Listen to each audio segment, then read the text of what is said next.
কিচ্ছু চাই না আপনাদের কাছে, খালি আমার দুটা পাও খালি কাড়া করে দেন ভাইয়া, কাড়া করে দেন, অনুরোধ করে কষি আমি। ভুল চিকিৎসায় তছনছ হয়ে গেছে নওগাঁর গৃহবধূ শিল্পী খাতুনের জীবন।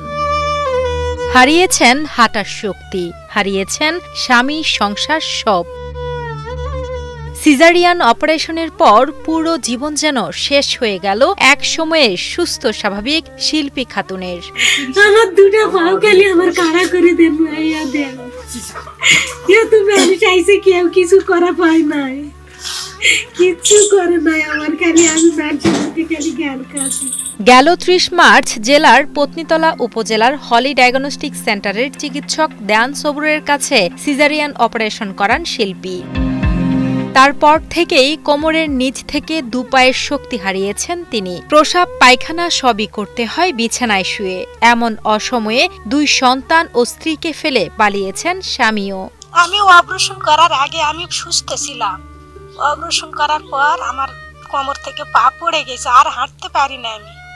এই অবস্থা দেখে আমার স্বামীও আমার ভাইয়ের বাড়িতে রেখে গেছি, আর কেউ আমার খোঁজ খবর নেয় না, আসে না, আমার দেখতেও আসে না কেউ। আজকে আমার দুটা বাচ্চা, মাও থাকেও মাও ডাক পাই না। আমি কেন বাচ্চাকে আমি বুকত ধরতে পারি না, কেন আমার ছেলেকে আমি কোলায় নিতে পারি না। অপারেশনের সময় অবহেলা করায় এবং ভুল অ্যানেস্থেসিয়ার কারণেই হাঁটার ক্ষমতা হারিয়েছে বলে অভিযোগ শিল্পীর স্বজনদের। কিন্তু আগে সুস্থ হাঁটে বেড়াতো, বাচ্চা থাকা কালীনা হাঁটে বেড়াতো। যেমন বাচ্চা তুলে নেওয়া, বাচ্চু ডাক্তার আসে, ওই থুপসা মারা ইঞ্জেকশন দিয়ে গেল, সবুজ ডাক্তার আসে কিন্তু কাটলো, সিজার করলো, করার পরে দিনতে আমার বোন আর হাঁটতে পারে।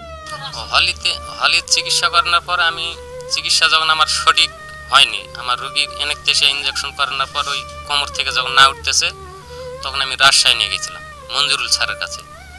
মঞ্জুরুল স্যার থেকে আমাকে বলছে যে এই চিকিৎসাটা ভুল হয়েছে, এটা অ্যানেস্থেসিয়া ইঞ্জেকশনটা রগে পড়েনি, মাংসতে পড়েছে। তো যা আমি ওষুধ দিলাম, এই ওষুধ খেলে আল্লাহর রহমতে সারবে। দীর্ঘ 2 মাস ধরে ওষুধ খেলাইছি, ওষুধ খেলানোর পর কোনো উন্নতি বুঝতে পারিনি। বর্তমানে শিল্পীর সঠিক চিকিৎসার জন্য প্রয়োজন অনেক অর্থের, যা কোনোভাবেই শিল্পীর পরিবারের পক্ষে সম্ভব না। এমন পরিস্থিতিতে দ্রুতই স্বাভাবিক জীবনে ফিরতে অর্থনৈতিক ও আইনগত সহায়তা চান ভুক্তভোগী শিল্পী খাতুন ও তার পরিবার। স্যার বলল যে এটা অপারেশন করতে হবে, অপারেশন করতে হবে। আমি বললাম তাহলে কত টাকা লাগতে পারে? স্যার বলছে যে এই অপারেশন করতে ব্যয়বহুল টাকা লাগে, তো আপনি যেহেতু আমার গড় 2 বার আইছেন, আমি একটা লিখিত কাগজ দেবো, 1 লাখ টাকা ডাক্তারে নেবে, আপনার ওষুধপাতি সব আপনার 1,80,000 থেকে 70-এর মধ্যে খরচ হবে। 1,70,80,000 টাকা লাগবে আপনার।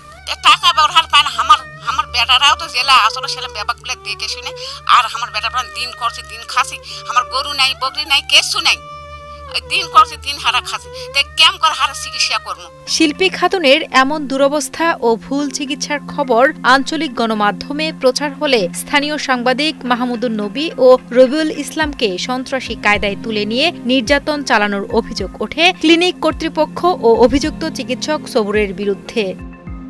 এমনকি উল্টো সাংবাদিকদের বিরুদ্ধেই চাঁদাবাজির মামলা দেন তারা।